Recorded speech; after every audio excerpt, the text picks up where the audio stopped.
Okay, welcome to the Daily Rift. I'm Stormo, and today we are apparently going into the underground desert temple place that I can't remember the actual name of. This is the same demon hunter from yesterday, primarily because I'm actually recording this video straight after I finished the one from yesterday, the first episode. I'll probably record these episodes in batches most of the time, just because it's a little bit more fun for me that way, and because it means that I've got a couple banked up, so that if I'm in a situation where I can't record for whatever reason, I've at least got one I can put up. So that's the secret plan. So I'm still a bit new to YouTubing and doing YouTube videos and stuff, but hopefully that'll sort itself out as we go along. Anyway, since this has been recorded straight after the previous video, why am I going that way?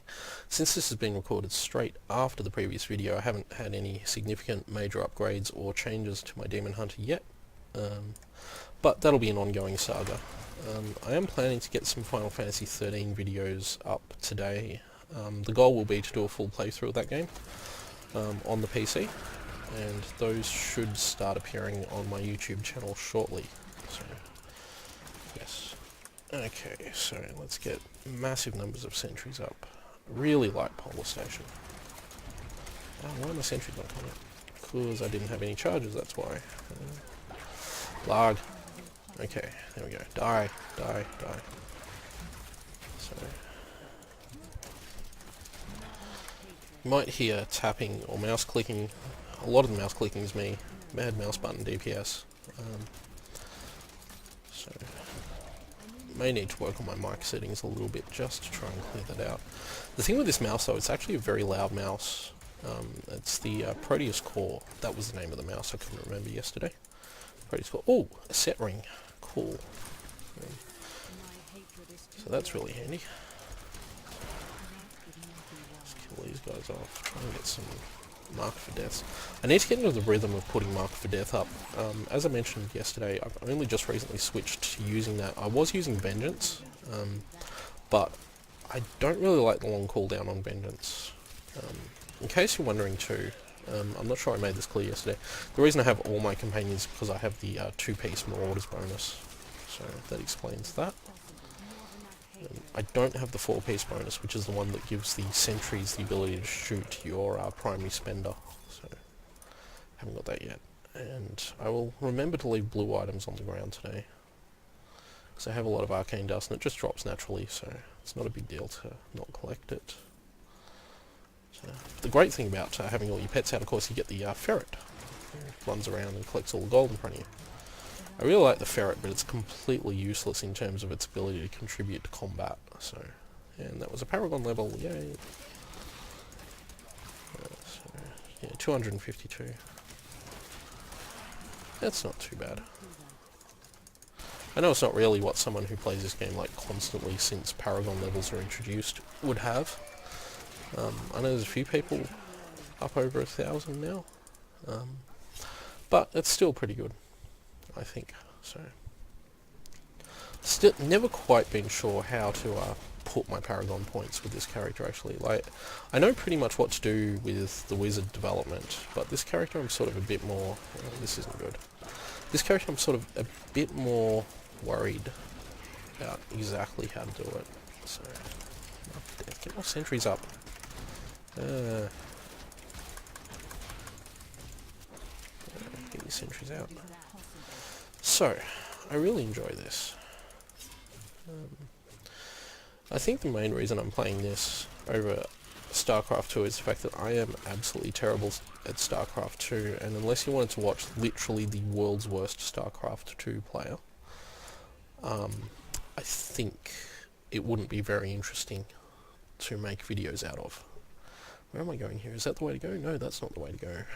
Let's just check the map. Okay, that's the way to go. Okay. The great thing about randomized levels is you never know exactly where the path is, which is something that kind of annoys me when I do greater rifts in this, and you get a fairly open greater rift level that you then have to find the exit for, and it wouldn't be so much of a problem, but of course you have the time limit in greater rifts that you need to, if you want to upgrade your rift keystone, you have the time limit that you have to deal with, so that's kind of what bothers me a little bit about Greater Rifts.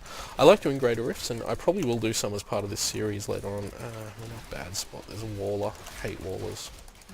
Sort of glad Blizzard got rid of the extra health affix for monsters actually in the latest patch, because it didn't make any... The problem with it was that it didn't really add to the difficulty of any monsters. It just made fighting them more tedious, especially if you got it in a Greater Rift, where you're on that time limit, all of a sudden you get a monster with like extra health, and it just takes ages and ages, and it's probably easier most of the time to just skip over them and move on to the next monster. I tend not to use a lot of those sort of gather a whole bunch of enemies and kill them all at once farming techniques, primarily because in a regular Nephilim Rift I don't have to, because there's no time limit, and I kind of like taking my time. Like, killing the enemies quickly is good, but I also like to sort of enjoy myself a bit, and using those kind of methods I don't find particularly fun. And for me this game is very much about having fun. And I like that Diablo 3 you can very much, particularly after Reaper of Souls came out. In fact, if you have Diablo 3 but you don't have Reaper of Souls, highly recommend picking it up, because what it adds to the game is quite dramatic. And almost to the point where I would say that you're not so much playing Diablo 3 as you are playing Diablo 3.5. At that point, the adventure mode alone is worth buying Reaper of Souls for, and it actually kind of irritates me a lot that they chose to gate the adventure mode behind owning the expansion rather than simply adding it to the game. On the other hand, it's probably where the bulk of the content in Reaper of Souls actually is. Like, yeah, sure, you get Act 5, but you're more likely going to spend most of your time doing rifts and adventure mode, and bounties, rifts, greater rifts, and that progression. Because that's kind of the idea, is that once you're done with the story, just turn off the story and kill monsters until you can kill no more monsters.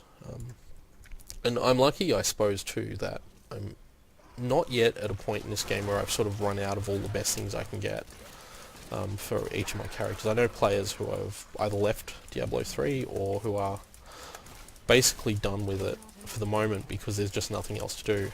And of course Blizzard introduced ancient items in this patch to sort of give those players something extra to look for, but I'm not sure that's enough incentive. I feel like Blizzard might need to take a look at the progression model again. I think what they did with it in Reaper of Souls was really good. They got rid of the old sort of difficulty-based progression where you had to start normal, nightmare, hell, torment.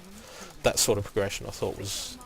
I mean, it wasn't bad. It was how Diablo 2 did it, and how most of the other style games of this type have done it over the years. But I think decoupling the difficulty settings from your actual character progression was a really good idea, allowing you to just basically play at whatever difficulty. Like, when I make a new character, I usually start in hard difficulty. I've tried starting further up than that, but I actually find it a little bit slow. When you start the game, you don't have any gear. Difficulties above about hard can be really difficult until you start getting the early blues and yellows. Once you start getting those magic items and those rare items and all that, it gets a bit easier and you can start going up. I try to get to... Gods, I've even forgotten the difficulty order. Master, I think it is.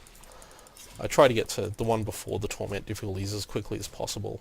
And then play on that until I feel the character's ready to start taking on Torment. And I usually progress through Torment fairly linearly, so I'll go Torment 1, 2, 3, 4. I might skip Torment 5 for this character once I start getting stuff, because I'm not sure there's enough of a difference between 4 and 5. 6 I know for a fact is a big jump from 4. In fact, I skipped over 5 on my Wizard. She does Torment 6 moderately well. I'm still not super comfortable with Torment 6, but it's something I'm learning. And that's the best part about Diablo 3, is that you can learn how to do it. And I know a lot of players out there consider anything less than Torment 6 to basically be easy mode. And that's pretty much, because once you reach that gear level that Torment 6 gives you, it is. But not everyone has that gear level yet. I certainly don't, but I will get there eventually. And of course, having the Paragon points helps a lot too. I will put that Paragon point away once I'm done with this run, which we're nearly done. So just got to kill a couple more, getting close to the end, and that will be really good. So I think for me, I'm someone who plays a lot of, or used to play a lot of, arcade games. I still play them when I can, but there's not a lot of arcades around, and I've noticed at the moment actually that sort of style of game hasn't been as popular as it was. There was sort of a resurgence of it about a couple of years ago, I guess, and that's kind of gone away recently, and I like those arcade games, and to me Diablo 3 is very much an arcade game in a lot of ways. Like, one thing I reckon Blizzard could add is whenever you finish a rift, you get like a score screen at the end of it that shows you, how many points you earned and stuff like that. That'd be really cool, actually. I'd really like that. But I also... Here we go, here's the Rift Guardian. But yeah, so... And I think for me, Diablo 3, one of the things I like about it is that ability when I kill enemies, all the numbers pop up, and I like those big numbers. I'm a big fan of bullet hell shooters for similar reasons, stuff like cave games. You ever play... what's the game? Escalooter by Cave. There's a thing you can do in Escalooter that generates these gems, and you clear the gems off the screen, and these huge gold numbers pop up all over the screen, and it's glorious, and it just makes you feel like you've done something amazing. Remember remember yesterday when I said that I mostly get Rhyme? Yeah, well, this is Rhyme. So, hello Rhyme, hello again. So, yeah, so... we'll kill him and we'll see what we get. We didn't get any goblins, did we? No, we got a goblin. It wasn't a very interesting goblin, unfortunately. Not like the one I got yesterday, which was really interesting. Really dangerous. Okay, did we get anything interesting out of Rhyme? No, we didn't. We got about 25,000 gold and no legendaries. I don't think I got a set, didn't I? Okay. So that's that done. And we'll head back to town.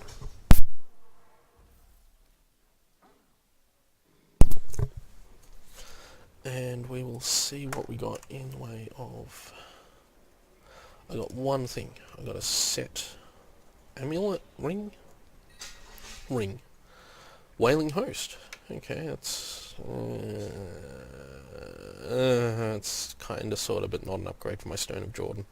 I really don't want to replace the Stone of Jordan with that, if I'm perfectly honest. Anyway, that was another Rift run, and I will be back tomorrow with another one, so I will talk to you then.